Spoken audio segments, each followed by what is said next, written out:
This is my review for episode 6 of Secret Invasion, the series finale. This will have spoilers inside, so please go and watch the episode first and then come back and watch this video.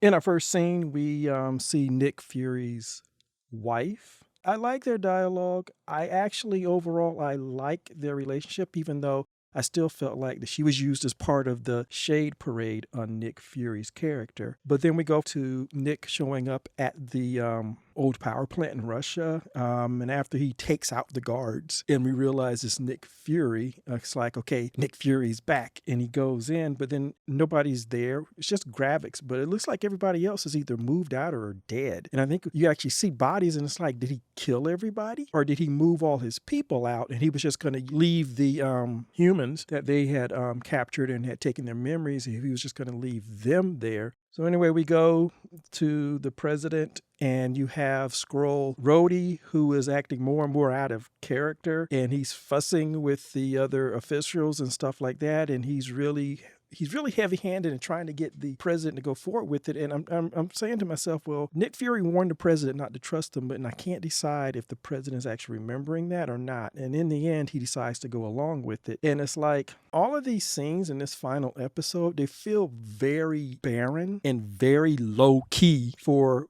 what this is supposed to be. We go to Nick getting to the actual buildings and there are dead Skrulls all over the place, and it looks like everybody's moved out. So I don't know if Gravik has killed all his people. It kind of looks like he did, but it's hard to tell because those might have been the ones that died when they tried to do the coup against him. But then we did see people still alive. So it's hard to figure out what's going on. It's just the whole thing is very, very barren.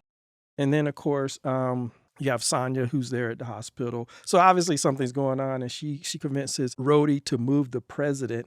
And then again, you finally reveal it's her. But then you come back and you have this entire scene where Nick is just coughing and he's nearly dying and stuff like that. And it's like something occurred to me. It's like, if that place is that radioactive, and of course I know we find out that it's Gaia and she's faking, but it still convinced Gravik. So if that had been Nick, he would have been reacting in the same way, particularly since his pills were thrown down the drain. If that place is that toxic, then what do the operatives do when they go into the real world? They should be setting off alarms. They should be getting people sick immediately. I guess the Skrulls' bodies can neutralize it maybe, but we see when they change, most of them, when they change, they still have on the human clothes. So they're not changing the clothes. They have on human clothes. So it's like when Gravix and all these people go into the human world, if they're that radioactive, then why aren't they having an effect on people around them? Why aren't people immediately getting sick or dying?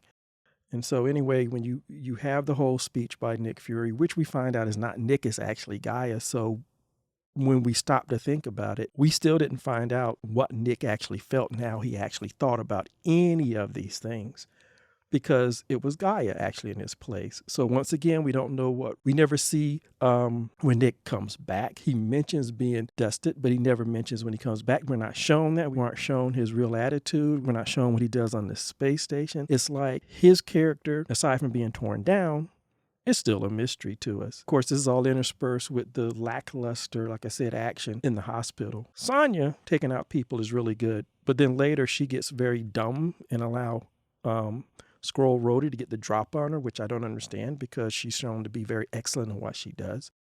But eventually you have the turn that everybody was expecting, and it was telegraphed. We knew Gaia was going to fight Gravik.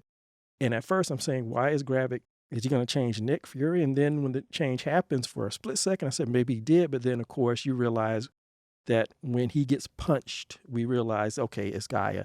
And now you have their big action set piece. And I know everybody's going to say that that's where the $200 million plus went. But aside from a few exciting moments, the first moment when you realize what happened is exciting. Some of the fight is exciting. I like the fact that Gaia used Mantis's power, something that Gravik would never use because he probably considered it useless. She used it on him to put him to sleep. I thought that was a brilliant move, but it also brings up the question, how do they know how to use these powers? I know there are Super Skrulls in games. I know they're in the books, but in the books, don't they also get a portion of the other person's memories? And doesn't that help them in using the powers? In this case, they're just getting the DNA, and I know they're experimenting with it, but how could she determine Mantis's DNA and then know how to use it and actually use it the way that Mantis used that power on Thanos?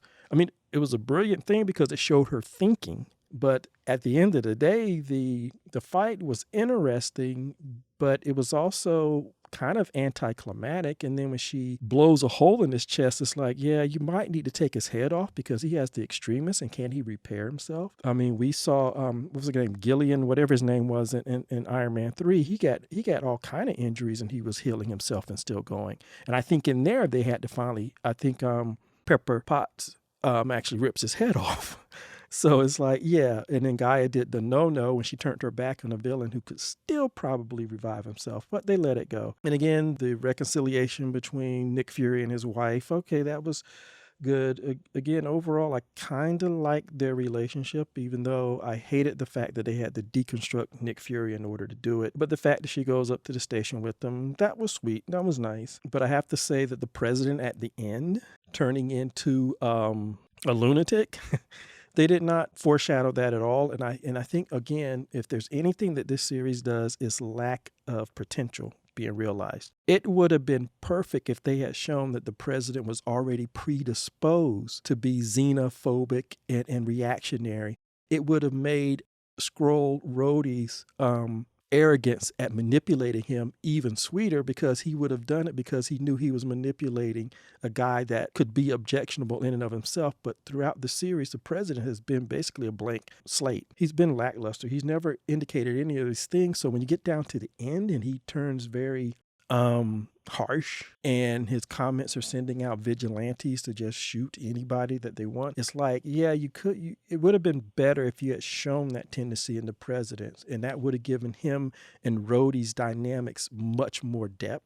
Also, it could have harkened back to what Nick Fury said to Talos. He predicted that the Earth people would react negatively if they found out that the Skrulls were there, and as many of them was there. So again, even though Nick talks to the president, it's like there's really no feeling that this is what he was worried about all along. So it really feels like the series missed so many opportunities with characterizations. And the final thing I want to say is that the whole ending fight scene, yes, they telegraphed that Gaia was going to fight Gravik, but the problem is, first of all, you have Gravik finally have his scene with Nick, and it's not even Nick. So everything that was said is now nullified because we never had Nick Fury actually talk to the man. Second of all, if the motivation for Gravik was his anger at Nick, it really should have been Nick who faced him at the end. But of course, we set up Gaia, and of course, what could Nick do against Gravik? That's what the writer should have figured out, because that was where the real heart of the conflict was. And we did not get that. You passed it off to Gaia. She fights Gravik and she defeats him, and you watered down any kind of narrative flow that you had. It really should have been Nick, but no, Nick walks in after Sonya's already subdued everybody, by the way. He walks into the hospital, and this scene, I have to say, is not as dramatic as the scene where they were racing against time to stop that UN airliner from being shot down. That episode and that scene had far more tension than this one. Again, this season finale, this series finale, to me, it was so lackluster in so many different ways. Even watching the Skrulls use the different powers, again, and it occurred to me that it was their cheap way of not having to have actual Avenger cameos. You just give them all the powers and call it a day. I think for me, the reason why it hit lackluster is because the narrative and the characterization, it really should have been actually Nick facing Gravik, or at least Nick and Gaia.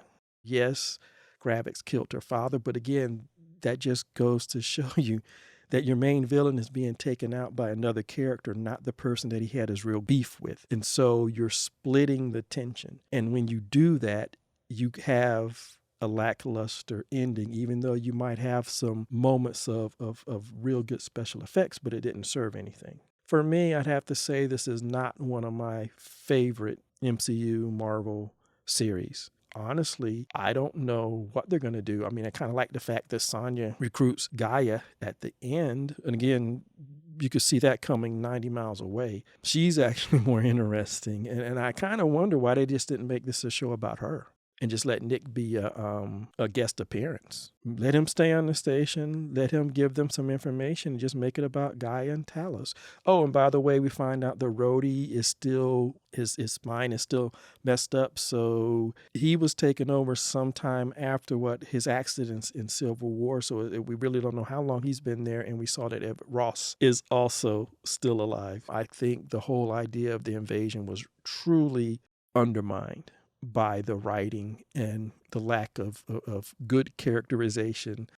It's not my favorite. I don't know where I rank it because I hate doing ranking of all these things, but it definitely wasn't my best. I still think for me, WandaVision still holds a place in my heart because of when it came out and the fact that I love seeing all those old shows represented and redone with such fidelity. I love Loki. It's probably the one I've watched the most.